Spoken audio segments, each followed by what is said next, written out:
Allez, Masechet Rosh Hashanah, Daf Lamed Gimel, nous sommes arrêtés quelques lignes de Daf précédent à la Mishnah. Shofar chez Rosh Hashanah, En Ma'avirin Alav et Atchum. On va avoir un certain nombre d'alachot concernant le shofar de Rosh Hashanah. On a dit En Ma'avirin Alav et Atchum, comme Rashi le précise, on ne va pas sortir du Troum des Alpaïm Amod, des 2000 Amod, qui se trouvent autour de la ville, et d'en transgresser sur des rabbanan pour aller sonner du shofar.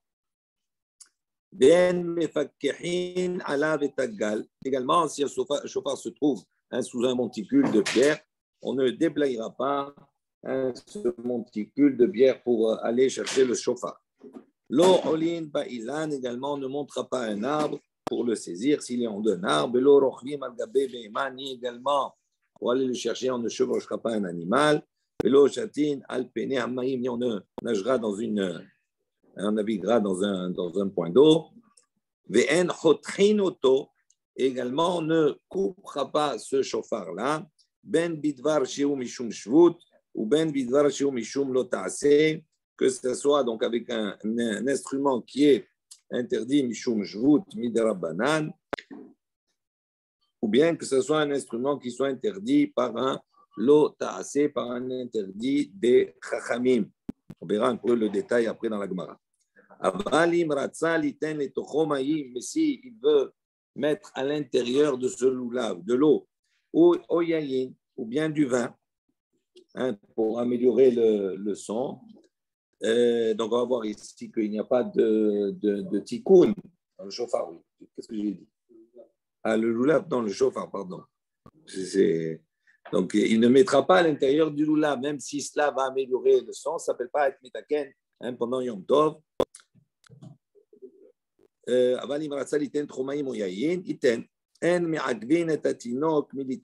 Donc, on n'empêchera pas également le jour de Rosh Hashanah les enfants de sonner du shofar, d'accord, pour apprendre.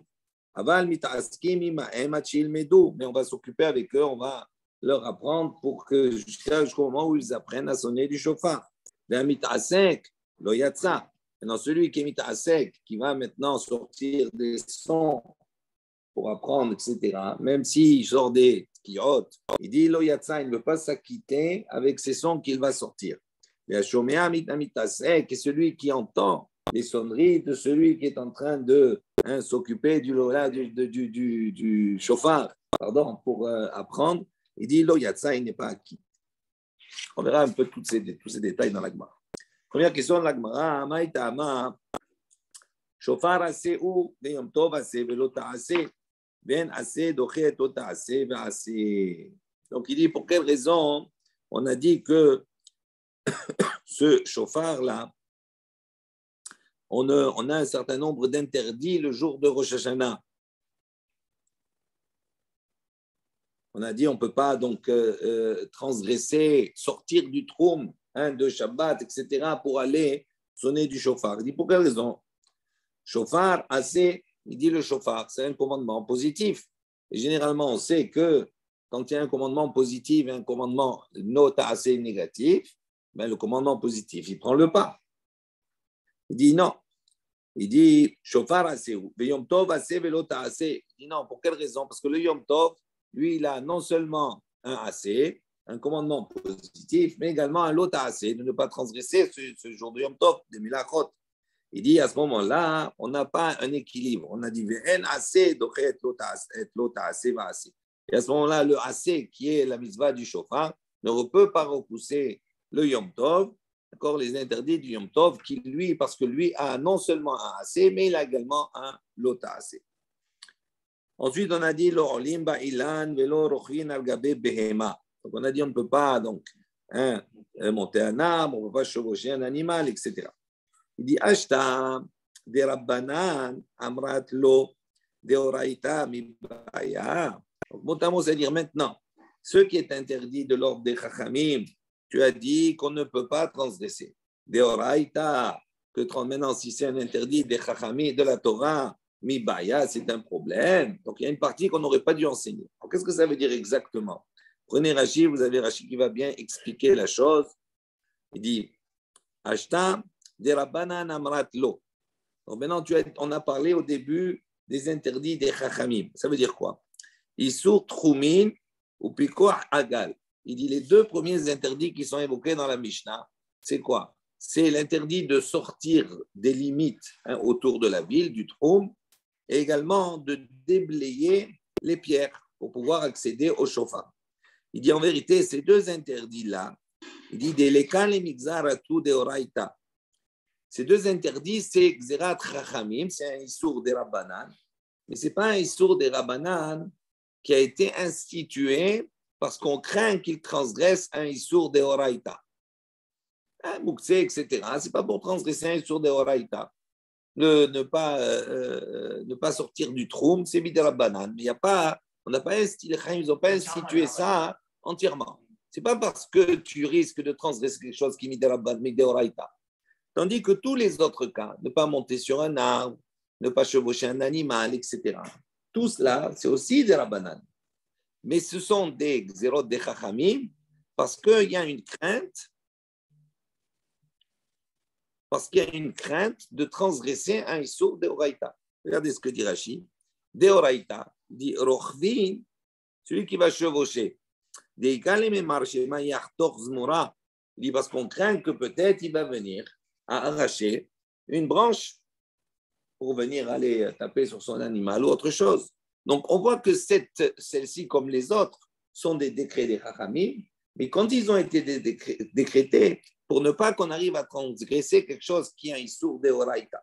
Donc il dit comme ça, s'il est pour le début ou c'est un Issour pur que des Rabbanan, on a dit non, il n'a pas le droit de transgresser pour le chauffard. Il y a plus forte raison quand le Issour des Rabbanan, il a été institué pour ne pas transgresser un Issour d'Eoraïta. Donc pourquoi tu as besoin de préciser la deuxième partie? Il dit Zo be'en tzarich lomar zo katane. Il dit non, c'est une formulation de la Mishnah, comme on a déjà vu, qui se comprend tout simplement en disant que Zo, ceci on l'a enseigné, il n'y en a pas besoin de dire le reste, mais on l'a cité. C'est une manière de dire ça déjà c'est interdit, et en vérité on n'aurait pas eu besoin de dire à plus forte raison que la suite est interdite parce que c'est plus amour, c'est plus important. Donc c'est simplement un langage qui est utilisé dans la Mishnah. Ensuite, on a dit ben bidvar shiu mishum shvut, ben bidvar shiu mishum lo ta'aseh. On n'a pas le droit de couper ce chauffard, ni avec un élément qui est interdit mishum shvut, des rabbanan, ou bien quelque chose qui est interdit mide oraïta. Alors, qu'est-ce que ça veut dire concrètement? Il dit mishum shvut, magla. Il dit qu'est-ce qu'on appelle un instrument qui est interdit mishum shvut, c'est magla, c'est-à-dire c'est une Rashi, il dit serpa, serpe. Oui, une serpe. Pour couper. Rashi, il dit comme cela. Imban letakeno, il dit en auto. Regardez le Rashi d'en haut. Imban letakeno, lo bedavar shio mishum shvut, kedi shien darko l'artorbo shofarot. Qu'est-ce qu'il appelle un instrument qui est interdit mishum shvut? C'est tout simplement un instrument qui n'est pas destiné à couper le chauffard. Donc, ce n'est pas un instrument, on va dire, d'un humain, c'est-à-dire d'un professionnel. D'un professionnel. Ça veut dire que ce n'est pas l'instrument qui est dédié à la base pour travailler le chauffard. C'est un autre instrument qui sert à couper autre chose. Ça, c'est Mishum Shvut. Il dit l'ota'aseh. En revanche, qu'est-ce que c'est l'ota'aseh? Sakina. Ici, c'est le couteau. Le couteau qui, lui, Rashi dit Darko Bekar Bayou Melachad Mura. Ça veut dire que c'est le couteau, c'est l'instrument qui normalement est utilisé pour couper le chauffard. Donc on utilise l'élément qui est l'objet du travail en soi. Et donc ça s'appelle Melachad Mura. Donc il dit dans ce cas ou dans ce cas, dans tous les cas, on n'a pas le droit d'utiliser. Elle dit Ashta, Mishum Shvut Amrat Lo Ta'aseh Mibaya. Il dit comprends pas. Si déjà, Mishum Shvut, c'est-à-dire avec un instrument qui n'est pas habituel, d'accord, tu n'as pas le droit de couper le chauffard. Il dit avec un instrument qui est dédié à ce travail-là, c'est sûr qu'il sera interdit. Donc, pourquoi on a besoin de le préciser? Même réponse qu'on a vue précédemment. Zo be'en tzarich lomar zo katane. On a enseigné, on a voulu dire cela, et on n'a pas besoin de préciser l'autre. Cela qui est interdit, c'est Mishum Jout, et on n'a pas besoin de préciser que même si c'est un instrument qui est interdit, Mishum Lotase, d'accord, que c'est interdit. Ensuite, on a dit, Aval imratza liten letoch omaim ou yain yiten. Il dit, si en revanche, il veut mettre dans ce chauffard de l'eau ou du yain, du vin, de l'alcool, il peut mettre. Maim ou yain in meraglaim lo. Il dit, on vient préciser uniquement maïm et yaïn. Mais meraglaim des urines, non. Pour exclure les urines. Non, pourquoi? Parce que les liquides qu'on y met ici dedans, c'est pour en vérité améliorer, on va dire, c'est pas pour être métaken, on n'arrange pas le keli de cette manière. C'est pour améliorer le son, etc. Donc, il dit apparemment, meraglaïm, les urines également, c'est quelque chose qui pouvait être utilisé ou qui pouvait être bien pour améliorer le son. Il dit non.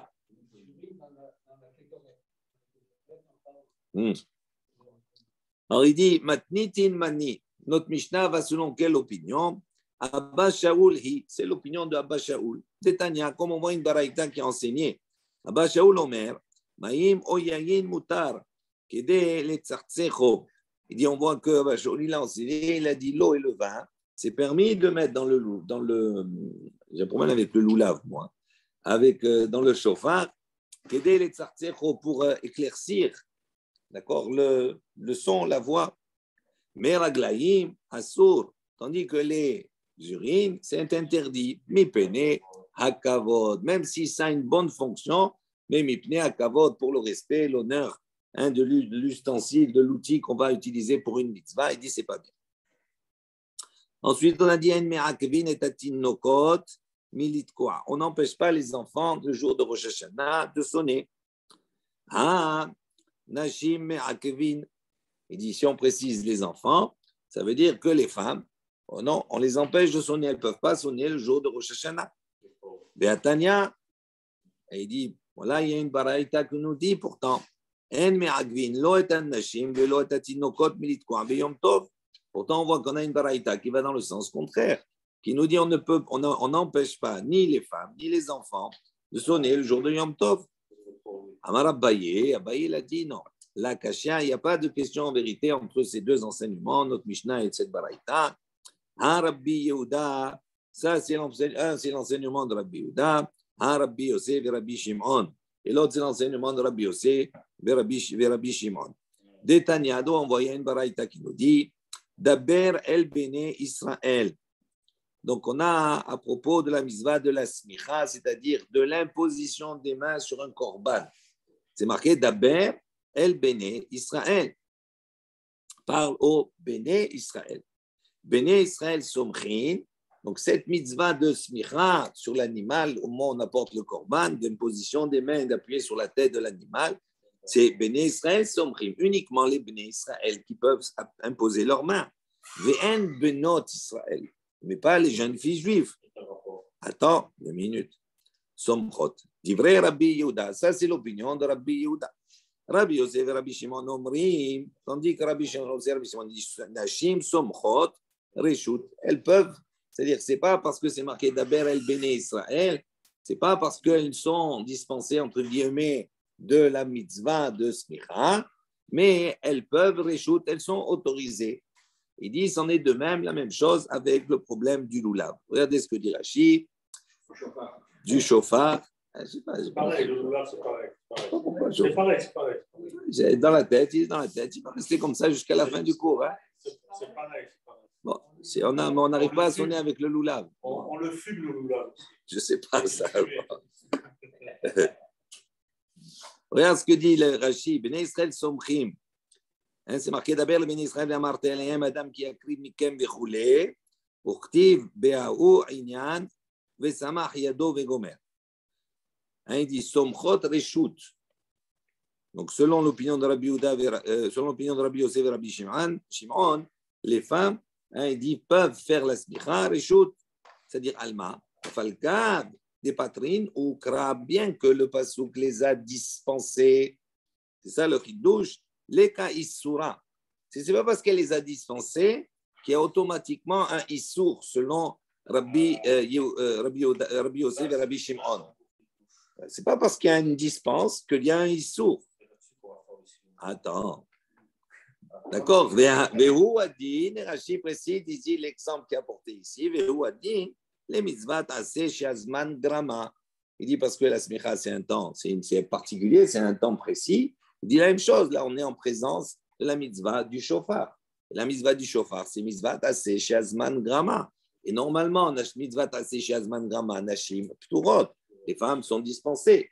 Et donc, on a ici, on voit, selon une opinion, que même si elles sont dispensées, il n'y a pas de issour. D'accord? C'est un vrai Chidouche. Oui. Alors, pourquoi? Bon, après, ça. On va voir après. On va voir. Juste une chose, parce que c'est intéressant. Il y a un long, il y a un Tosfot, etc.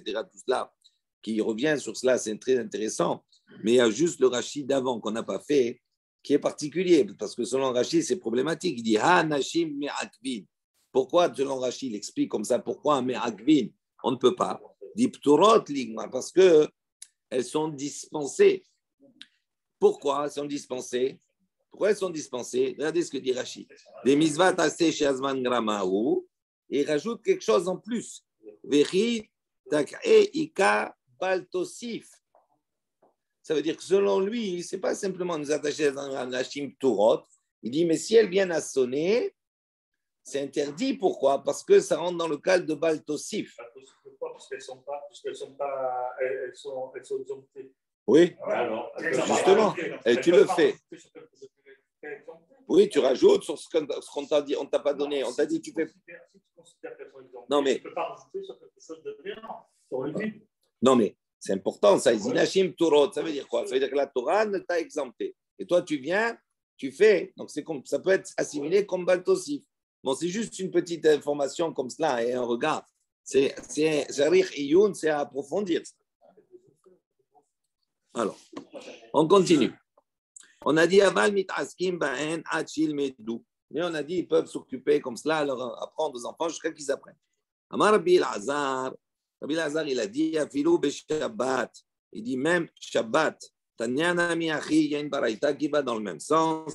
Mitaskim ba'en achil medou afilou beShabbat. C'est même si c'est Shabbat, encore ils peuvent utiliser comme ça le shofar pour apprendre. Ve'en me'agvin atinokot militkoa beShabbat.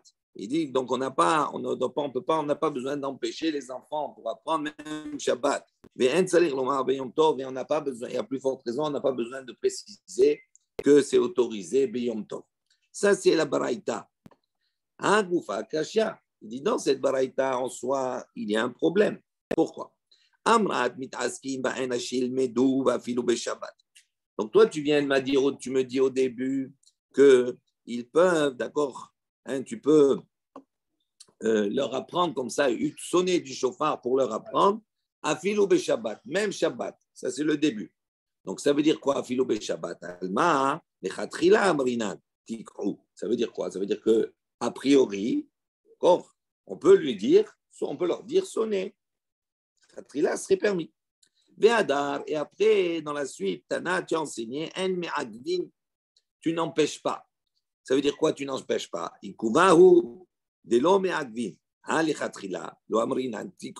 Ça sous-entend, si tu dis tu n'empêches pas, ça veut dire quoi, tu n'empêches pas? Ça veut dire les khatrila, ça serait interdit. Et si c'est fait, tu n'empêches pas, c'est bidi abad.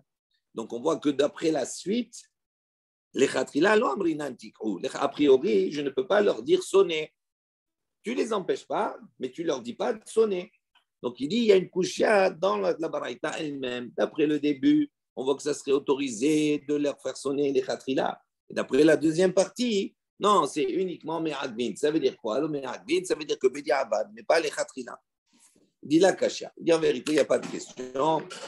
Kan bekatan shi igia le chinour, kan bekatan shi lo igia le chinour. Il dit, ça dépend de l'enfant. Si c'est un enfant qui est arrivé à l'âge de l'éducation, 6-7 ans, à ce moment-là, les khatrila, on peut l'enseigner D'accord? Même à Filou Shabbat de sonner dans le chauffard. Tandis que si c'est un enfant qui n'est pas encore arrivé au Chinour, le Khatrila, l'eau, mais s'il a sonné, l'eau, on ne l'empêche pas. Pour lui apprendre, il faut sonner sur l'âme aussi alors. Oui, c'est pas grave. Même pas l'enfant, d'accord, mais l'adulte pour lui apprendre. Oui, il va l'entraîner, bien sûr. Mais un mitasek, lo yatsa. On a dit maintenant celui qui est mitasek, celui qui est effectivement dans le cadre de l'apprendre, d'apprentissage, qui s'occupe de ses sons, lo yatsa. Il n'est pas acquitté de ce qu'il est en train de sonner, même si elle va sonner des tkirot. Ah, tokea lashir, yatsa. Donc on peut déduire, est-ce qu'on peut déduire ici que quoi? Que s'il est tokea lashir, yatsa, s'il est en train de sonner pour faire des sons, pour faire un chant, d'accord? Pour faire une musique, yatsa. Quelle différence? Quand on dit un mitasek, lo yatsa, ça veut dire que là maintenant, hein, yatsa du chauffard, de la mitzvah du chauffard, c'est Rosh Hashanah. Pourquoi il appelle ça la chia? Ça veut dire qu'il ne fait pas ça, les chiens mitzvah. Il n'a pas la kavana. Il n'a pas la kavana, mais même s'il n'a pas la kavana, on avait vu quoi? C'est ça, ça peut être un appui. Celui qui dit que Tokea la yatsa, ça veut dire quoi? Ça veut dire que la seule kavana qu'il a, c'est quoi? Qui vient libo, la kavana que de faire des sons. Celui qui est mitasek, lui, il n'a pas la kavana de faire des sons. C'est un apprentissage. Donc, quand il sonne, il fait des sons, des fois court, pas court, machin, etc. C'est dans l'apprentissage. Donc, il n'a même pas la kavana de maintenant de dire je vais faire des sons, je vais entendre des sons. Donc, si on dit que lui, loyatsa, est-ce qu'on peut déduire à ce moment-là que celui qui a dit, qui a dit celui qui est toqué à l'achir, yatsa, il est acquitté. Dilema Messaïe, allez les rabbins. Et dit est-ce que, donc on peut dire que c'est un appui à rabbin, des amar rabbin, toqué à l'achir, yatsa. Il dit Dilma, non, il dit pas obligatoirement. Tu ne peux pas déduire cela de cela. Pourquoi? Dilma, toqué à l'achir, namé mitasek karele. Il dit parce que même toqué à l'achir, je pourrais l'assimiler à quelqu'un qui est mitasek, qui est en train de faire, d'essayer de s'occuper. Donc il dit c'est pour ça que ce n'est pas une preuve totale. Rachid dit mitasek ou delo, chez non mitkaven latkia. Il précise Rachid. Il n'est pas mitkaven de sonner. La philo de la mitzvah. Et là, il dit, même si ce n'est pas une mitzvah, mais qu'est-ce qu'il fait? C'est comme s'il aboie, c'est comme des sons qui sortent comme ça. Donc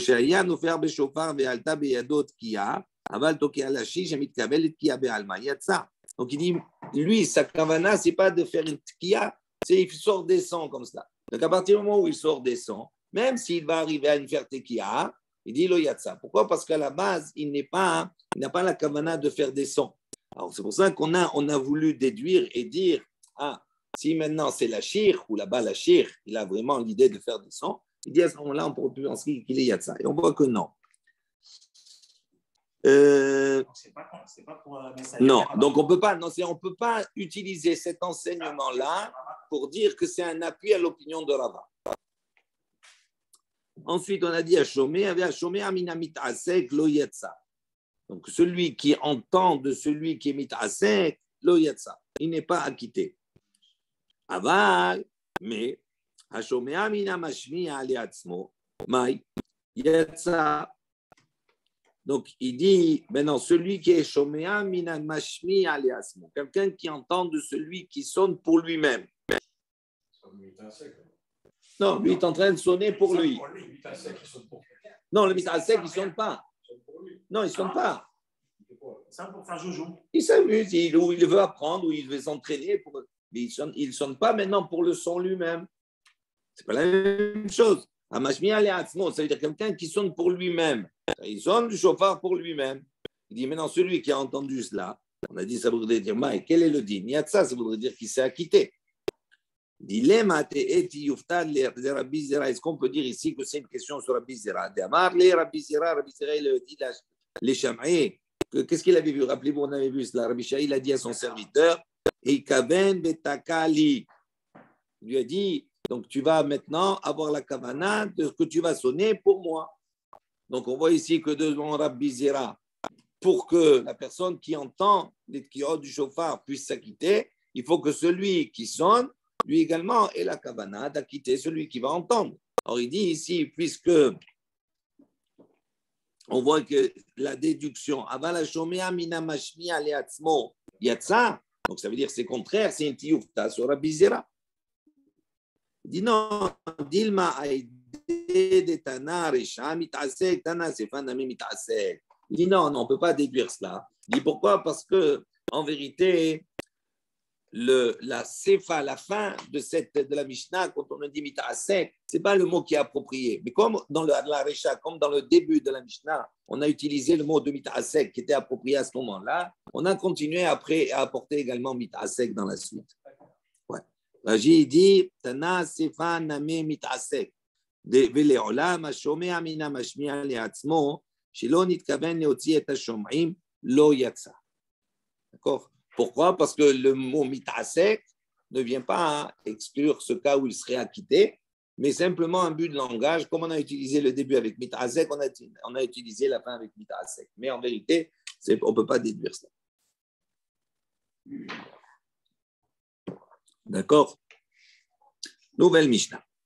Donc, tout celui qui n'a pas la kavana de le au-dessus des autres, il n'est pas bon. D'après, oui, après Rabbi Zera, effectivement. Alors que le mitasek. Non, le mitasek, c'est autre chose. Même le mashmiya qui n'est pas. Qui n'a pas la kavana selon Rabbi Zera, bien sûr.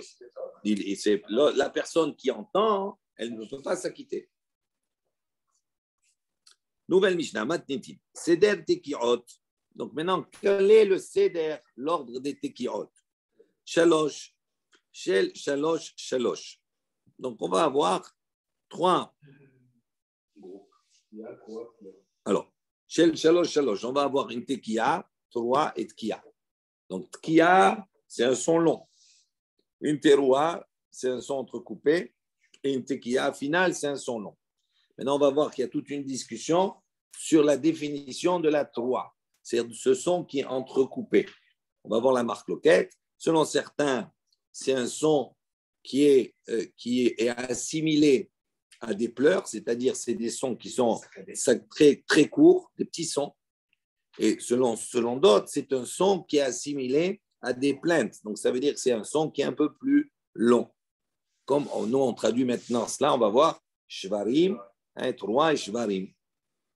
On va s'apercevoir que là, normalement, on doit faire une tekiya, un son long, une teroua et une tekiya pour s'acquitter.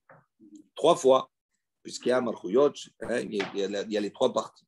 Donc, Shalosh, on va faire 3 fois, et on va faire 3 fois ces sonneries-là. Ça va faire en tout 9 sons. Maintenant, comme on va voir qu'il y a un safek sur la définition de teroua, on va en vérité faire toutes les combinaisons possibles. Si on dit qu'une teroua, c'est ta-ta-ta, c'est 3 petits sons, d'accord, qui sont très courts, d'accord. Donc, à ce moment-là, je vais faire une tekiya, une teroua, une tekiya. Si je dis qu'une teroua, c'est 3 sons qui sont un peu plus longs, ta, ta, ta, à ce moment-là, je vais devoir sonner une tekiya, c'est shvarim, ce qu'on appelle shvarim, et après une tekiya. Après, il y a une 3e opinion qui va dire, non, la teroua, c'est les 2. Donc, si c'est les 2, on fait les 2. C'est ce qu'on fait quand pour s'acquitter de la mitzvah, on fait toutes les séries possibles. On va revenir dans le détail. On va apporter un certain nombre de règles sur lesquelles on va discuter. Shiur tekiya, kishlosh turuot. Le shiur d'une tekiya, le son le shiur, la mesure du son simple, doit avoir la mesure de 3 turuot. Shiur teroua, kishlosh yebavot. Et il dit le shiur d'une teroua, c'est comme 3 yevamot. C'est quoi yevamot? On va voir ici, c'est 3 plaintes. Là, à ce niveau-là, dit yevamot, 3 petits sons. Donc, une teroua, c'est tin. Donc, le shiur d'une tekiya, c'est 3 terouot. Donc, ça veut dire que ça fait 9 petits sons. D'accord? La mesure, c'est 9 petits sons. Taka barishona, ou machar bashnia, kishtaim. En beyado et la ahat. Donc, 2e information qu'on avait déjà vue. Donc, dans les séries de sonneries, il y a tekiya, troua, tkiya. La 2e série, tekiya, troua, tkiya. Et d'ici maintenant, la tekiya à la fin, la dernière tekiya de la première série, on l'a allongée comme si on a fait, on a allongé, on a eu un shiur, comme si on avait deux tekiot, la fin de la première série et le début de la deuxième série, sans s'arrêter. Il dit, ce n'est pas valable, on ne peut pas la couper en deux. Elle est considérée comme une seule tekia. On ne peut pas jouer sur les deux séries. Troisième information. Donc, si maintenant quelqu'un, il a déjà fait, il n'avait pas de chauffard à ce moment-là, donc il a déjà fait la tfila de Moussaf, il a fait les brachot, des barchouyot, zichronot, chofarot, etc. Après, donc on lui a apporté un chauffard. Tokea, umeria, vetokea. Tokea, donc il va sonner, il va faire une tekia. Et après, il va faire une teroua. Après, il va faire une tekia. Shalosh pe'amim. 3 fois, donc de consécutif. Kishem shishaliach tzibur chayav, car kol yachid ve'yachid chayav. Et il pense que de la même manière que le shaliach tzibur, il est chayav, d'accord, dans la tfila, car la même chose, kol yachid ve'yachid ve'yachid chayav. Chaque individu également, il est chayav, d'accord, de faire la amida. Sans s'appuyer sur le... Oui. Ça, ensuite, Rabban Gamliel Omer, toujours dans la même Mishnah, Rabban Gamliel dit Shaliach Tzibur, Motzi et Arabim Yedei Chobatan. Le Shaliach Tzibur, il est Motzi et Arabim, il acquitte l'ensemble de la communauté de leur obligation. On va revenir sur tous ces points après de la Mishnah. Ve'atanya, il y en a une baraita qui nous dit Shiur Tekia Kitru'a. Comment toi tu m'as dit dans la Mishnah que le Shiur, d'accord, de la tekiya, kishlosh tru'ot. La mesure d'une tekiya, c'est 3 tru'ot. Il dit pourtant, shiur tekiya, qui tru'a, on a un enseignement qui nous dit que la mesure d'une tekiya, c'est la même qu'une teroua. Amar Abaye, Tana didan kahashiv tekiya dekul'u babbe ou tru'ot dekul'u babbe. Tana bara, il dit non, il n'y a pas de question. Abaye répond à cette contradiction apparemment. Il dit c'est pas les mots. Tana dit dans notre enseignant de la Mishnah, il comptabilise toutes les tekiot qu'il y a dans les 3 parties, dans les 3 séries. Il comptabilise également toutes les tru'ot qui se trouve dans les 3 séries. Tana bara, tandis que le Tana extérieur, celui qu'on vient d'apporter, Hashiv had beba baba betulo, lui il comptabilise, il compare, d'accord, dans une seule série et pas plus. Rashi dit Vechikamar shi'ur shalosh tekiot, kishlosh hatru'ot. Donc le shi'ur des 3 tekiot, c'est comme les 3 tru'ot. Et le Tana Bara lui dit Shi'ur tekiya ki shi'ur tru'a. Les deux disent la même chose, mais ils ont des références différentes. Là, il a comptabilisé les 3 babot, les 3 séries, tandis que l'autre, il parle que dans la même, c'est dans une seule série. Donc, ils disent tous les deux la même chose.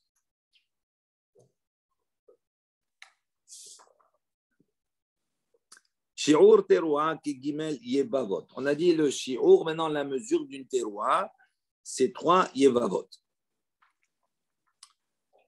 Je regarde en parallèle le Rashi, s'il y a des informations intéressantes au fur et à mesure.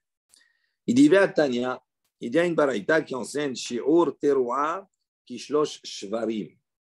Il dit pourtant, on voit qu'il y a une baraita qui nous dit que la mesure d'une teroua, donc le son central, et là, elle est comme 3 shvarim. Il dit shvarim, Rashi précise, harukim biyebabot. Donc, qu'est-ce que c'est yebabot? Yebaba, il dit c'est 3 petits sons. Ta, ta, ta, 3 petits sons. D'accord?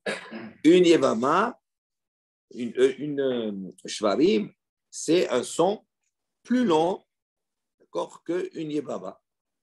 Donc, c'est au lieu que ce soit ta, ça va être un peu plus long. Amar Abaye,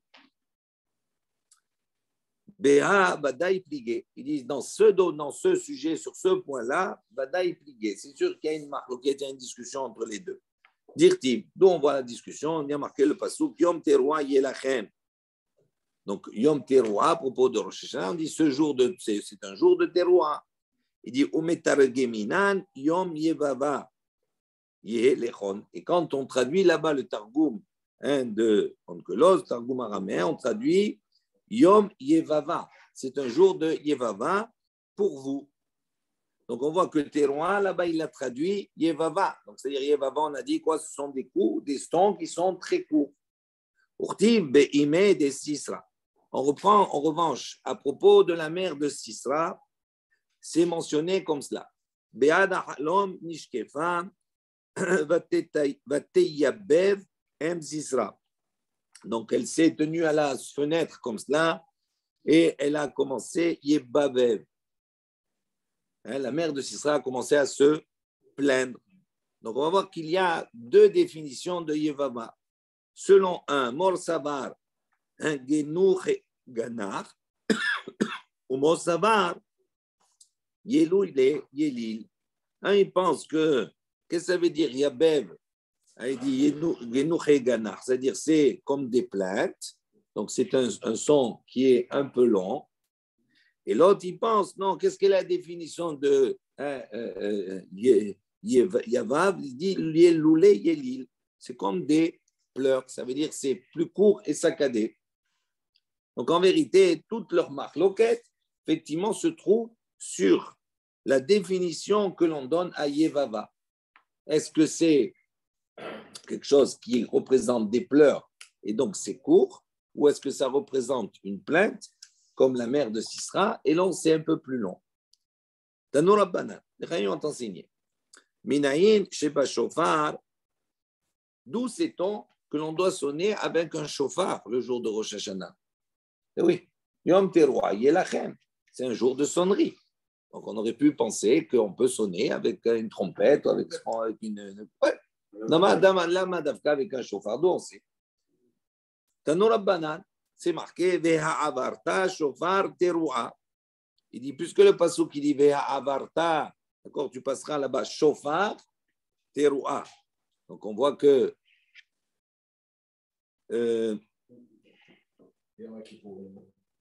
oui, Veha Avarta Shofar Teruah, on va poser la question. Donc on voit ici que quoi? Que la Torah elle est associée au shofar. Donc on sonne avec un shofar. Elle est là-bas Yovel. En vérité, cette référence-là, elle est pour le Yovel, le jour de Yom Kippour. D'où je sais que, l'instrument avec lequel je vais sonner pour le Yovel, pour Yom Kippour, on a dit Shofar Teruah. Ok, mais ça s'applique à Yom Kippour. D'où je sais que ça va s'appliquer également pour Rosh Hashanah. Il va marquer Yom Teruah. Il dit Talmud Lomar Ba Chodesh Shivi'i. Il dit parce que dans la suite, c'est marqué Ba Chodesh Shivi'i. Cette information, quand vous reprenez les psukim là-bas, Ba Chodesh Shivi'i, n'est pas nécessaire.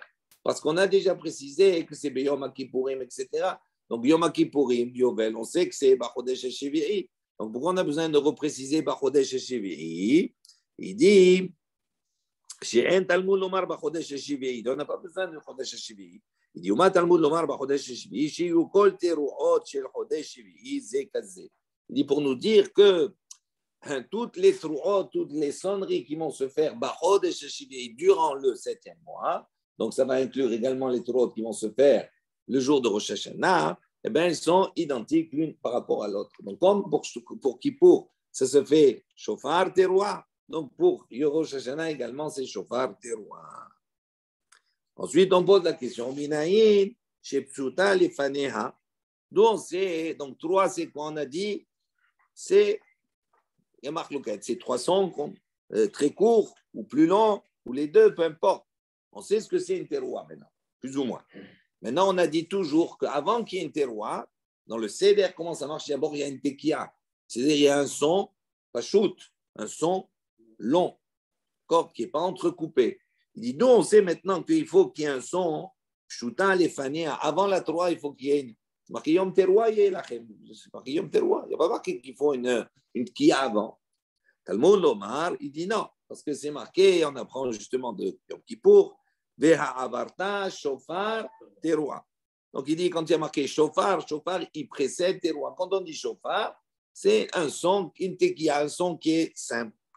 Il dit, Uminaïn, Shepshuta, le Aharia, et d'où je sais que également après la terouah, il faut qu'il y ait une tekiya. Talmud Lomar, Ta'aviru, shofar.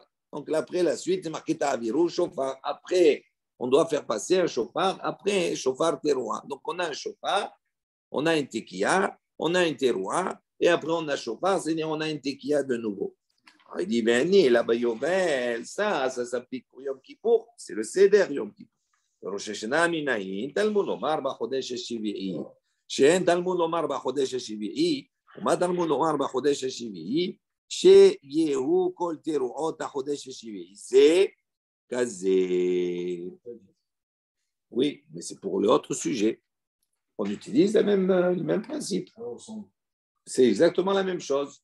Mais pour te dire que Bachodesh Hashivei, ce n'est pas uniquement l'instrument, mais également tout ce qui s'applique, mais également les sons.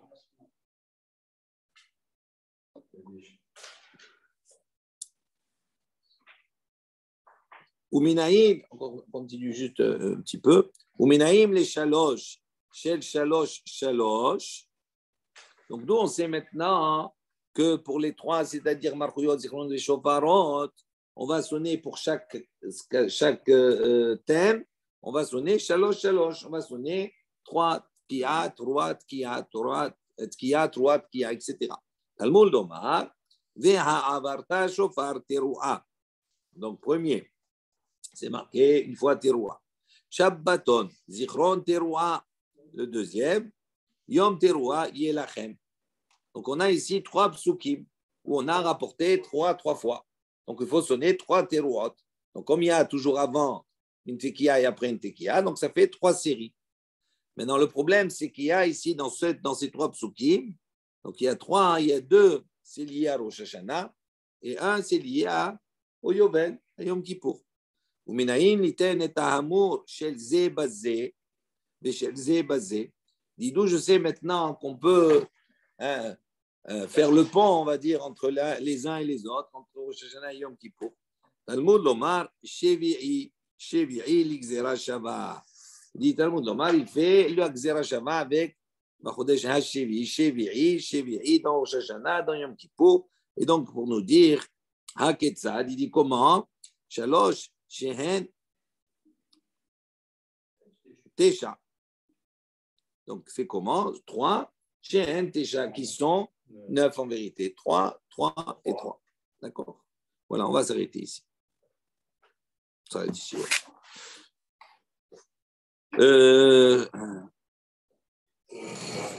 Non, attendez. Parce que la suite, Shior Tekiya Kitroa, Shior Teroa Kishlosh Jvarim. Bon, ça va, on s'arrête là, c'est pas grave. On s'arrête là.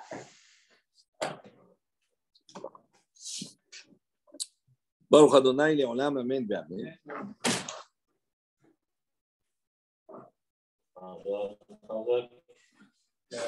Shabbat,